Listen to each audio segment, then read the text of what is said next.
Olá, queridos, tudo bem? Bom, então hoje nós vamos falar aqui sobre o livro que é Eu Não Sou o Noivo, do Ricardo Guimarães, ou pastor Ricardo Guimarães, né? Para quem não sabe, o pastor Ricardo Guimarães é também um pastor aqui da Videira. Não, eu não vou ler só livros de pastores da Videira nesse canal, mas, como eu estou lendo, achei um livro interessante. Sempre que for interessante, eu vou trazer aqui como recomendação, tá bom? E aqui, esse livro, o pastor Ricardo, ele vai enfiar a mão num verdadeiro vespeiro, né? Porque numa época em que tem tanta síndrome de protagonista, tanta mistura de conceitos e palavras, coachings, né, no meio das igrejas, onde as pessoas são levadas, e principalmente aquelas que estão dentro do ministério, são levadas a um tipo de competição, a um tipo de contra tudo e contra todos,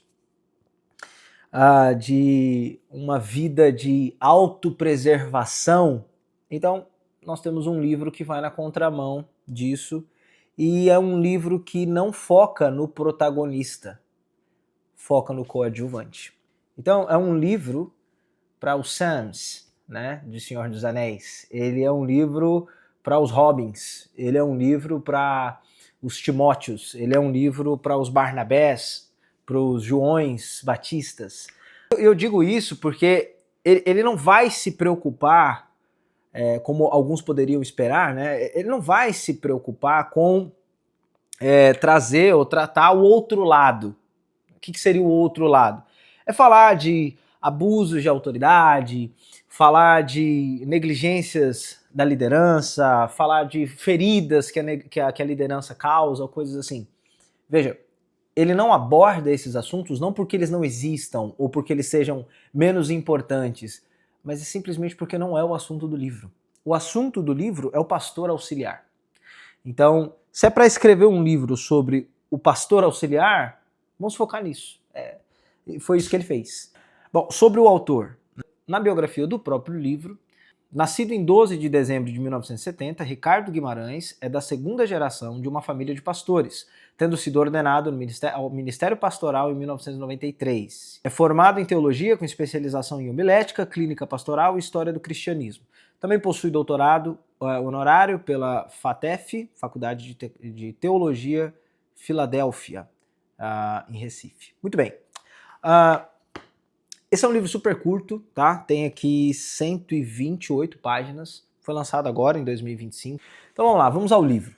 Como eu disse, é um livro que se mantém dentro do tema que ele se propõe a falar. Ele não fica divagando, tentando responder coisas que não foram perguntadas, ele não fica tentando abordar todos os assuntos possíveis e imagináveis quando se trata dessa relação pastor e pastor auxiliar, ou líder e líder em treinamento, né, discípulo e discipulador. Não, é um livro instrutivo para o pastor auxiliar, que inclusive é o meu caso. E para pessoas, de maneira geral, que estejam vivendo numa situação onde você se submete a alguém, onde você, e aí todos nós, né? Então isso engloba todos nós. Em outras áreas da vida. Então, em algum momento aqui ele vai citar, por exemplo, o empregado que trabalha numa empresa, ele vai citar o filho dentro de uma casa, e como que se lida, né? Como que você, na posição de auxiliar, de discípulo, de ajudante, de estar ali auxiliando, como que você se porta em relação à autoridade. Eu gostei de cara aqui no texto de apresentação da equipe editorial, que eles contam uma história super interessante do John Wesley e que tem tudo a ver com assim, o meu objetivo aqui nesse canal, né, de falar, de ter esse espaço aqui, que é falar sobre livros. Né? Ele diz assim, em agosto de 1760, John Wesley escreveu uma carta ao seu discípulo, onde dizia o seguinte: o que lhe tem sido extremamente prejudicial no passado e, segundo receio, continua sendo até hoje, é a sua falta de leitura. Raramente conheci um pregador que lesse tão pouco. Imagina você recebendo uma carta dessa do seu líder, né, do seu pastor. É possível que, em consequência dessa negligência, você tenha perdido o gosto pela leitura. Daí seu talento na pregação não cresce. Permanece tal como era há 7 anos. É vivo, mas não é profundo. Tem pouca variedade e nenhuma extensão de pensamento. Somente a leitura pode suprir essa falta com a meditação e oração diária. Faz por essa omissão um grande mal a você mesmo. Sem remediá-la, nunca você poderá ser um pregador profundo, nem mesmo um cristão consumado. Ele continua aqui, eu não vou ler inteiro, mas ele continua.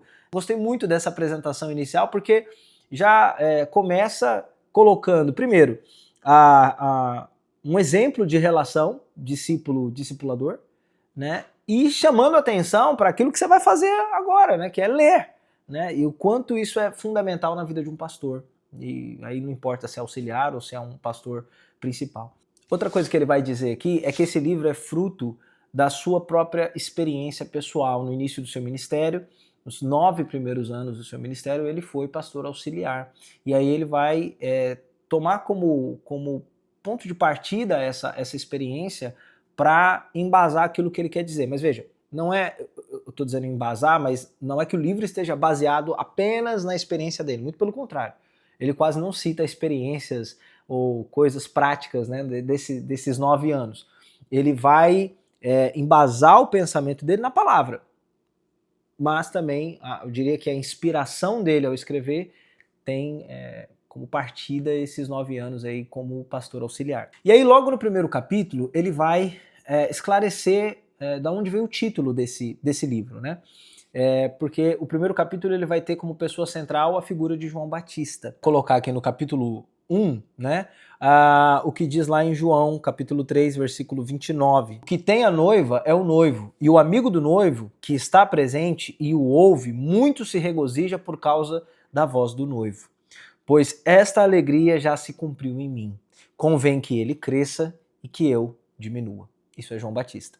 Então, ao longo desse capítulo, ele vai trazer aqui alguns pontos importantes, alguns princípios importantes a respeito do ministério do pastor auxiliar, tendo como ponto principal João Batista, fazendo esse paralelo com a vida de João Batista, né? O fato dele abrir o caminho, dele preparar o caminho para Jesus e no momento onde ele é confrontado ou é perguntado da comparação do ministério dele com Jesus, essa é a resposta dele. Ele se coloca como o amigo do noivo e não o noivo, né? Então achei muito legal, muito criativa essa ideia de colocar, né, como eu não sou o noivo, né? Eu sou amigo do noivo. É um livro confrontador? Sim. É um livro confrontador, mas ao mesmo tempo que te confronta, te inspira, ok? Te inspira a crescer, a responder o seu ministério, a responder o chamado de Deus na sua vida, né? Como exemplo aqui do tipo de confronto que você vai encontrar nesse livro, eu separei alguns trechos aqui, né? Vou ler um para você aqui, que é: o ministério auxiliar não é palco de vaidades, mas de cruz. Não é lugar de holofotes, mas de entrega. Então, de novo, né, é um livro bem focado na figura do pastor auxiliar. É um livro escrito para o pastor auxiliar. É de um pastor auxiliar para outro pastor auxiliar, tá? Bom, do que eu não gostei do livro? Teve alguma coisa que eu não gostei? Sim. No capítulo 2, nós temos um exemplo de José do Egito, e inclusive dá título, né, ao capítulo que diz o homem da segunda carruagem. Ele vai então colocar o exemplo de José como sendo esse homem, né, da segunda carruagem. E aí até anotei isso aqui, né, no meu caderno. Eu gosto do capítulo, eu gosto muito desse capítulo, tem princípios muito bons ali, mas eu não gosto tanto do exemplo. Para fins alegóricos, José aqui está na segunda carruagem, então nos representa, né? Então nós somos esse José que está na segunda carruagem. O meu problema é, quem está na primeira carruagem é o faraó. E faraó é, alegoricamente, um tipo de diabo, né? Um tipo de alguém não convertido. Então, por isso eu acho que o exemplo não é tão bom para a questão do ministério. Somente isso. Somente isso. Mas é um excelente exemplo para pessoas, por exemplo, que trabalham ali com o seu chefe, com uma figura de autoridade, não crente. e que você tem que lidar ali com uma pessoa que não é crente, mas você tem que se submeter também. Então, você vai extrair lições importantes desses capítulos a partir desse ponto de vista, tá? É só realmente a questão do encaixe ali da alegoria. Eu acho que não serve tão bem para a questão ministerial, mas para o trabalho serve muito bem, sim. Tá? Nós vamos ter alguns trechos aqui, né, de muita inspiração também, muito confronto, né? No capítulo 3, que é o capítulo auxiliar hoje, sucessor amanhã, como ponto principal, que ele vai usar a vida de Josué, que serviu Moisés e depois assumiu o lugar de Moisés quando Moisés morre, né? Ele vai dizer que a primeira vez que Josué aparece na narrativa bíblica é nesse período da batalha contra Amaleque. O texto não começa apresentando sua genealogia, sua habilidade militar ou sua eloquência.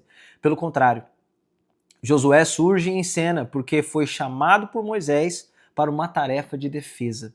Seu papel inicial não era brilhar, mas proteger.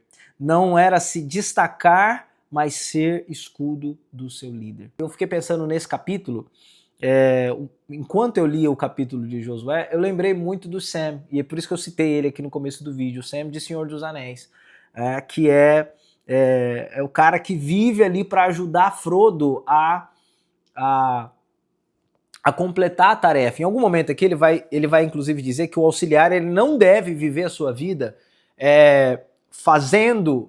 ajudando ali o seu líder, pensando que um dia vai assumir o seu lugar. Não, ele deve fazer porque é o encargo dele fazer. E é por isso que eu pensei tanto no Sam, né? Porque se você já assistiu, por exemplo, O Senhor dos Anéis, você sabe que o Sam, ele ajuda, auxilia ali, ele dá tudo de si, auxiliando o Frodo a chegar à conclusão da tarefa. Mas ele mesmo não tem a tarefa. A tarefa dele é auxiliar o Frodo, né? E ele é um personagem tão marcante justamente porque ele se limita a fazer aquilo. Ele não tenta em momento nenhum tomar o lugar do protagonista. Isso é fantástico, é uma coisa que tem que ser valorizada, né? E aí, para não dizer que ele não fala em momento nenhum com o líder, né? Ele só fala com o liderado, não, tem um momento aqui que ele fala, mas ele fala num sentido confrontador também. Ele vai dizer, se você é um líder, prove a perseverança dos seus auxiliares. Elias não disse a Eliseu, vem comigo em cada lugar, mas fique aqui. O líder não força, ele testa. Só quem realmente persevera estará pronto para herdar. E por último aqui, eu separei um trecho no capítulo 5, quando ele fala que o auxiliar é aquele que abre a porta para o líder. Esse capítulo eu achei muito interessante porque ele vai salientar aqui a vida de Barnabé. Barnabé foi alguém que abriu a porta para Paulo, no sentido de apresentar Paulo para os demais apóstolos e introduzir Paulo depois da sua conversão, porque alguém precisava fazer isso, porque o momento era de extrema desconfiança. Paulo era alguém que perseguia os cristãos. De repente ele se converte e quem vai colocar a mão no fogo para dizer, não, ele realmente converteu, vamos estender aqui a mão da comunhão para Paulo, né? E é Barnabé que faz isso. E eu separei aqui um trecho, né, que o pastor Ricardo cita, ele diz, Barnabé não apenas levou Paulo até os apóstolos, ele se tornou sua voz, seu advogado, seu fiador moral e espiritual. Barnabé emprestou a Paulo algo que o próprio Paulo não tinha naquele momento, credibilidade. Cara, eu achei isso tão fantástico, porque nós vivemos num tempo de tanta autopreservação, a gente busca o tempo inteiro maneiras de se preservar, né? Como eu posso me preservar? E aí ele está colocando alguém aqui que vai na contramão do pensamento mundano e do pensamento atual, que é se preservar. Barnabé não quer se preservar, quer se expor. Esse capítulo ele vai servir como uma espécie assim de testemunho mesmo da vida de Barnabé, né? Ele vai dizer que Barnabé nos mostra que ser auxiliar é ser vaso de graça. Sua presença não sufoca, mas refresca. Suas palavras não ferem, consolam. Sua atitude não fecha portas, abre caminhos. Foi assim com Paulo e deve ser assim conosco. Resumindo, então, um livro muito bom, um livro que vale muito a pena, principalmente se você é um pastor auxiliar, um líder em treinamento, um obreiro aí na sua igreja, ou simplesmente uma pessoa que sonha com o ministério, né? O Paulo vai dizer que aquele que almeja o episcopado grande coisa almeja, né? Ou seja, ele vai nos incentivar a querer isso também. Então, é um livro excelente para você que quer e sonha em ter um lugar no ministério, então é um bom lugar para você começar a testar o seu coração. É um livro sóbrio, é um livro que é direto ao ponto, como geralmente são os livros do pastor Ricardo também, já tive a experiência de ler alguns outros, beleza? Se você já leu ou ler depois desse vídeo aqui, põe aqui embaixo para mim, por favor, o que você achou, ok? Quero saber a sua opinião, beleza? Não esquece de curtir esse vídeo e se inscrever aqui no canal também, a gente quer crescer de pouco em pouco, conto com a sua colaboração para isso, tá bom? Deus te abençoe e até o próximo vídeo.